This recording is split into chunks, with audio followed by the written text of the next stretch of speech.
مزید کے تفسیر کے حوالے سے مزید جو ہے امام ابن کثیر جو ہے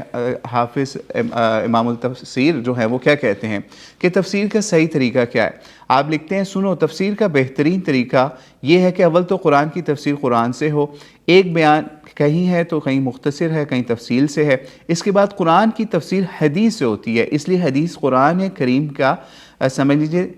حدیث قرآن کریم کی تبیین و تفسیر ہے۔ بلکہ امام ابو عبداللہ محمد بن ادریس الشافعی رحمہ اللہ فرماتے ہیں قرآن کے تمام احکام قرآن ہی سے سمجھے ہوئے ہیں، اللہ کا فرمان ہے ہم نے تم پر یہ کتاب حق کے ساتھ نازل فرمائی۔ مزید آگے انہوں نے اس چیز کا بیان کیا کہ تفسیر جو ہے وہ بیسک قرآن سے ہوگی یا حدیث سے ہوگی یا اور کن چیزوں سے ہوگی، اور تفسیر کے آگے اقسام بھی لکھتے ہیں صفحہ نمبر 26 کے اوپر کہ عبداللہ بن عباس کا قول نقل کرتے ہیں۔ عبداللہ بن عباس یا عبداللہ بن مسعود یہ دونوں جو ہیں رضی اللہ تعالیٰ عنہما، یہ دونوں جو ہیں یہ تفسیر کے حوالے سے قرآن کے علوم کے حوالے سے صحابہ کے اندر ایک سب سے ٹاپ کی کیٹیگری پہ فائز کرتے ہیں، یا پھر ان کو سمجھ لیجئے امام سمجھا جاتا ہے تفسیر کے یا قرآن کے علوم کے۔ تو ان کے حوالے سے یہ لکھتے ہیں کہ 4 طریقوں سے جو ہے نا تفسیر ہوتی ہے، تفسیر کی 4 قسمیں ہیں کہ ایک کلام عرب سے معلوم ہو جاتی ہے اور دوسرا جس کی جہالت میں کوئی معذور نہیں، تیسرا جسے ذی علم لوگ جان سکتے ہیں، چوتھا جسے اللہ کے سوا کوئی نہیں جان سکتا،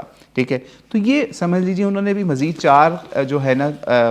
اقسام بتا دیں اگر قرآن سے ہمیں یہ چیزیں سمجھ نہیں آ رہی۔ تو اس لیے یہ چیزیں ہیں جو کہ ہمارے سامنے آج آ گئیں کہ قرآن کی جو اصل تفسیر ہے وہ قرآن سے ہی ہوگی یا نبی علیہ السلام کے فرمان سے ہوگی، پھر اس کے بعد ہم صحابہ، اہل بیت اور دیگر معاملات یا سلف خلف کی طرف جائیں گے، ٹھیک ہے۔ لیکن ہمیں کوشش یہی کرنی ہے کہ قرآن کے اسلوب کو سمجھیں، مقدمے کو سمجھیں کہ جس وقت کے لوگوں کے اوپر اترا تھا ان لوگوں نے اس کو کیسے سمجھا یا پھر ان کو نبی علیہ السلام نے کیسے فرمایا۔